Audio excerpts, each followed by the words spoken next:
Deyanira Pérez Baena, pudiste platicar con una investigadora del Colegio de la Frontera Norte. A partir de este estudio, ellos hicieron pues un estudio sobre los jornaleros, sobre qué pasa con los jornaleros, qué ha pasado desde los años 70 cuando se da este fenómeno de jornaleros allá en San Quintín, que parece que pudiera empezar a tener un cauce de salida positivo después de este ordenamiento, gobierno federal, legisladores, los propios, por supuesto, dueños de los ranchos y los jornaleros en todas sus dimensiones, lo que hemos visto por el tema del seguro social, por el tema de sus condiciones laborales, que se va aclarando la información de cuántos efectivamente podrían estar en paro, en este paro que dicen que son muchísimos, cuando hemos visto que realmente es un grupo pequeño, pero que efectivamente ha traído la atención pues de todas estas autoridades de que pues se trabaja a destajo. Con todo esto, ¿qué pudiste platicar con la gente del Colegio de la Frontera Norte? Exactamente, pues pude platicar con la doctora Marie-Laure Cubé, que es investigadora del Departamento de Estudios de Población del Colegio de la Frontera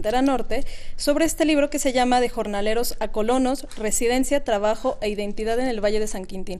Y bueno, platicamos un poco sobre la investigación que la llevan realizando ellos desde el año 2000 más o menos, que son varios investigadores del mismo colegio. Y bueno, en sí lo que marcan mucho y también hace mucho hincapié la doctora es el crecimiento demográfico en la zona. Me llamó mucho la atención que dice que de pasar de 4,000 habitantes en 1960 pasaron a 92,200 en 2010. En 2010 así fue. Pues bueno, preséntanos tu entrevista. Pues vamos a escuchar la entrevista con la doctora Marie-Laure Cubé, que es investigadora del Departamento de Estudios de Población del COLEF. ¿Cómo entendemos al grupo de jornaleros de San Quintín? ¿Quiénes son todos ellos? Bueno, los jornaleros agrícolas, los residentes de San Quintín, les podemos entender como trabajadores, ahí es la idea de jornalero, pero más allá de los trabajadores son residentes de esa región de San Quintín que ha crecido mucho en los 40 últimos años, con tasas de crecimiento muy, muy grandes. Entonces, trabajadores, residentes y actores políticos en esta región. ¿Podría decirse que son un grupo diferente a otros que trabajan la tierra en el país? Bueno, los jornaleros agrícolas son obreros agrícolas. Ellos trabajan en grandes empresas, las empresas varios que son multinacionales en San Quintín, en el sector hortícola. Es un trabajo muy, muy especializado en la agricultura, porque se ha diversificado mucho el sector agrícola y usa mucho nuevas tecnologías de producción, invernaderas, mallas sombras, son desoladoras, y entonces hay muchos trabajos, hay una especialización ocupacional ahí para trabajar en esa agricultura. Ok, ¿por qué se ocupa el Colegio de la Frontera Norte en estudiar a este grupo de personas en específico?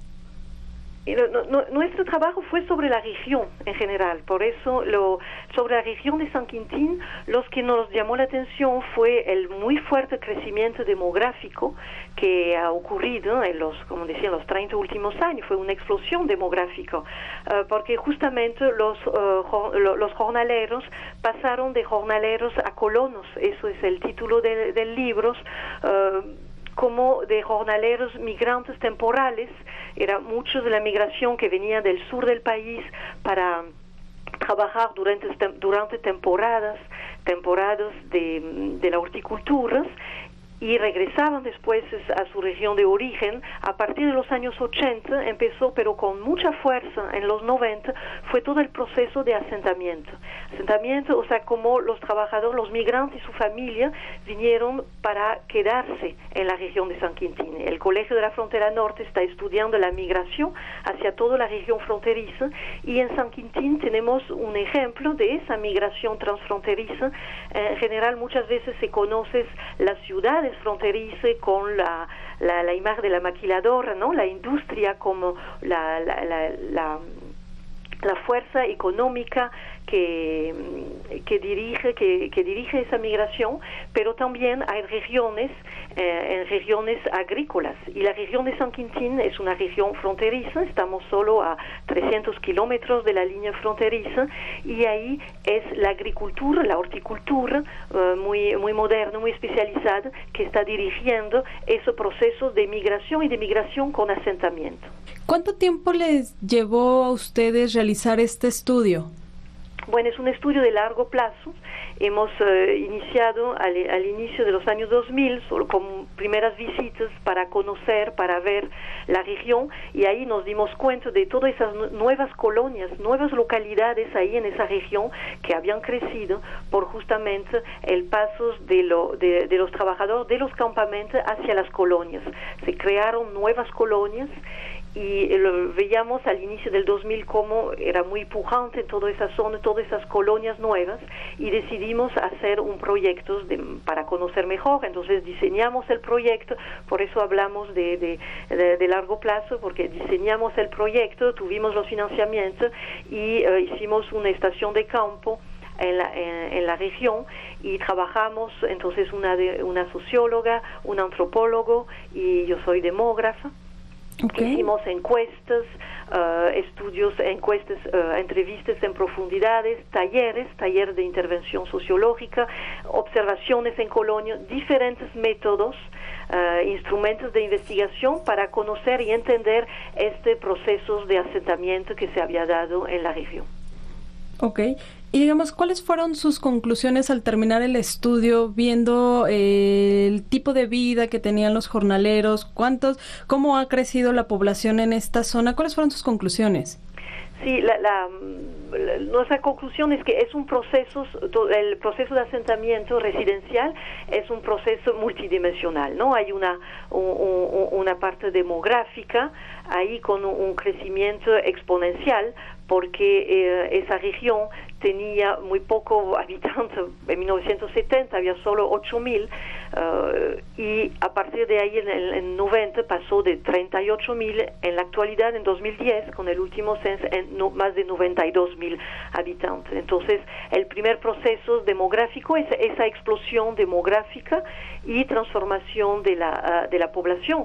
Del punto de vista laboral también es todo la transformación de este trabajo, con una diversificación del mercado laboral, y también una segregación étnica y de género, porque la población indígena está concentrada en empleos peor remunerados, ¿no? del campo. También de las otras dimensiones vemos, San Quintín es un enclave agroexportadores transnacionales muy importante en esa región. Como les decía, vimos como los jornaleros agrícolas hay que pensarlos más bien como trabajadores, residentes y actores políticos. También hay un papel central de las mujeres, ¿no? En el proceso de asentamiento, que está marcado por una inequidad de género. Y en la región de San Quintín es una región de arraigo, no es solo de migración, de paso de personas, sino una región de arraigo.